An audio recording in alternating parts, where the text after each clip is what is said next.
Everybody asking how we doing, say we good. Don't need no one to tell me how to live just like they would. It ain't their business, but they in it, I don't know why. Revolved around my life after I found another. Halo everyone, pada video pembelajaran kali ini kita akan belajar tentang bentuk-bentuk organisasi bisnis. Jangan lupa ditonton sampai akhir. Enjoy for watching! Organisasi bisnis atau perusahaan adalah suatu lembaga atau organisasi atau institusi yang didirikan sesuai dengan aturan hukum yang berlaku dan adanya orang-orang yang usahanya dikoordinasikan, terdiri dari subsistem yang saling berhubungan, bekerja bersama-sama sesuai dengan peran dan wewenangnya dalam mencapai tujuan. Bagaimana sih bentuk-bentuk organisasi bisnis itu? Jadi, perusahaan terbagi atas dua bagian, yaitu perorangan dan badan usaha. Badan usaha juga terdiri dari tiga bagian, yaitu milik swasta, milik negara, dan milik daerah. Milik swasta sendiri terbagi atas beberapa bagian, yaitu persekutuan perdata, firma, dan komendita Venoscape yang non-badan hukum, dan perseroan terbatas serta koperasi yang badan hukum. Sedangkan BUMN dan BUMD adalah badan hukum. Di sini kita akan menjelaskan bentuk-bentuk organisasi bisnis. Yang pertama adalah perusahaan perorangan. Perusahaan perorangan adalah bentuk usaha yang dimiliki dan dikelola, dipimpin oleh seseorang yang bertanggung jawab penuh terhadap risiko dari kegiatan badan usaha tersebut.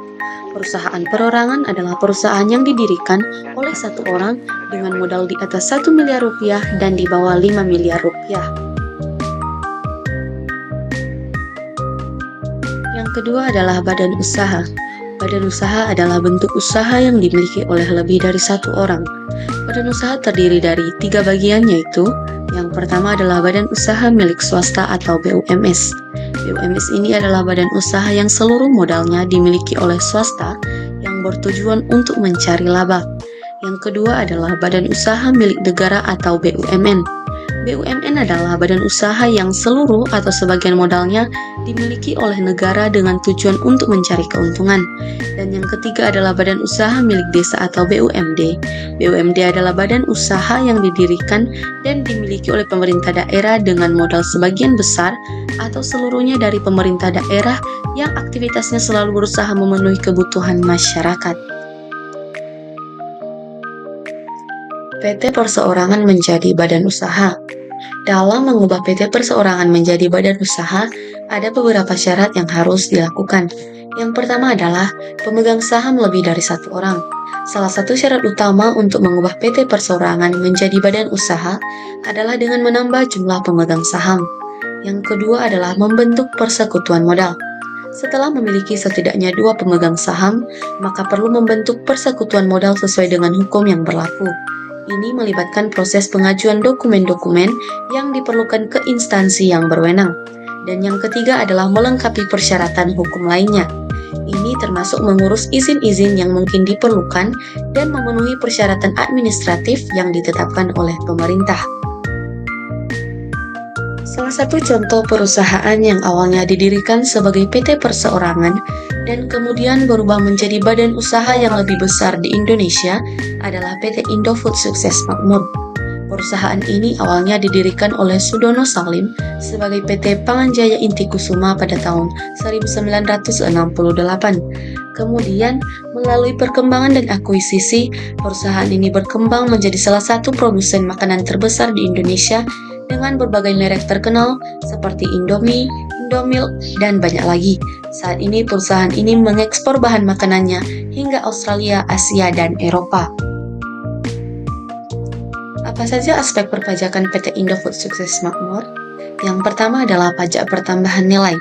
Pajak pertambahan nilai atau PPN adalah pungutan yang dibebankan atas transaksi jual beli barang dan jasa yang dilakukan oleh wajib pajak pribadi atau wajib pajak badan yang telah menjadi pengusaha kena pajak atau PKP.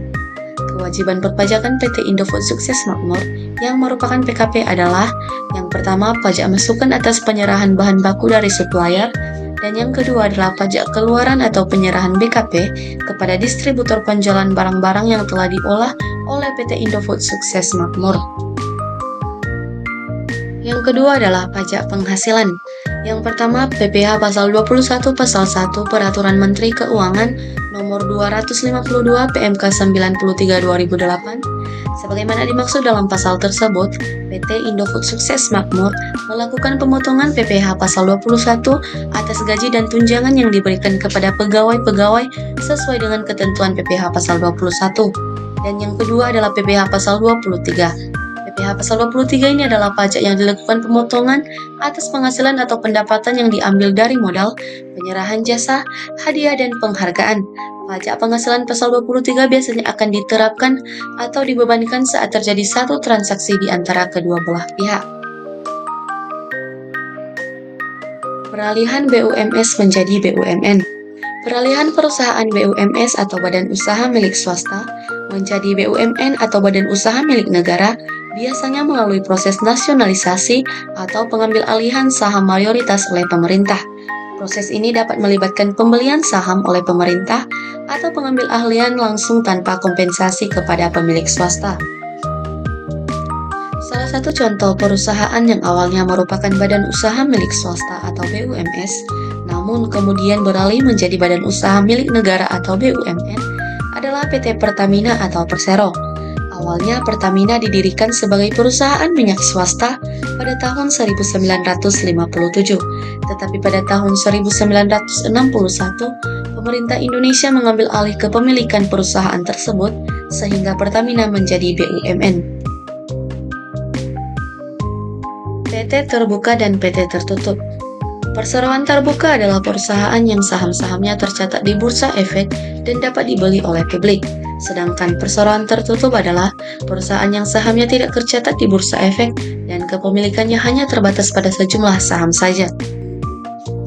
Apa saja perbedaan perseroan terbatas terbuka dengan perseroan terbatas tertutup? Di sini telah saya cantumkan beberapa perbedaannya. Yang pertama adalah perseroan terbatas terbuka diatur oleh Undang-Undang Nomor 8 Tahun 1985 tentang pasar modal.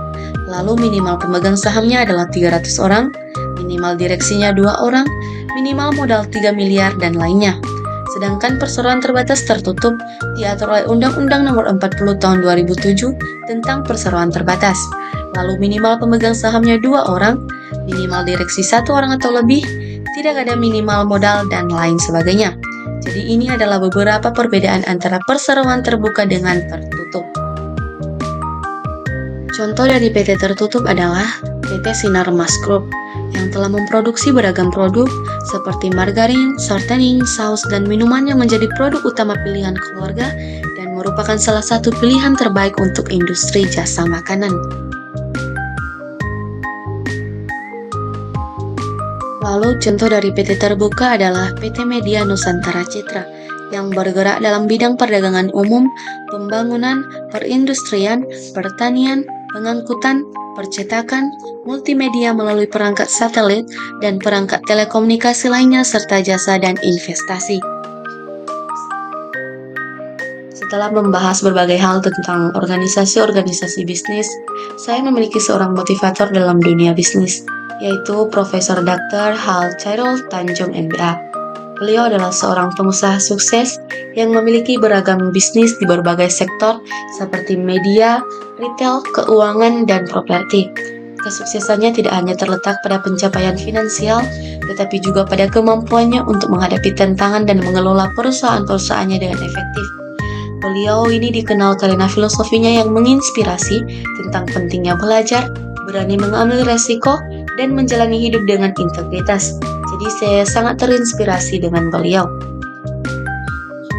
Rencana saya ke depannya adalah menjalankan bisnis di bidang kuliner.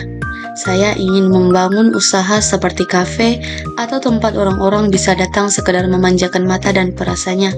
Karena di zaman sekarang anak-anak muda sangat menyukai tempat-tempat estetik, namun dengan budget yang terjangkau.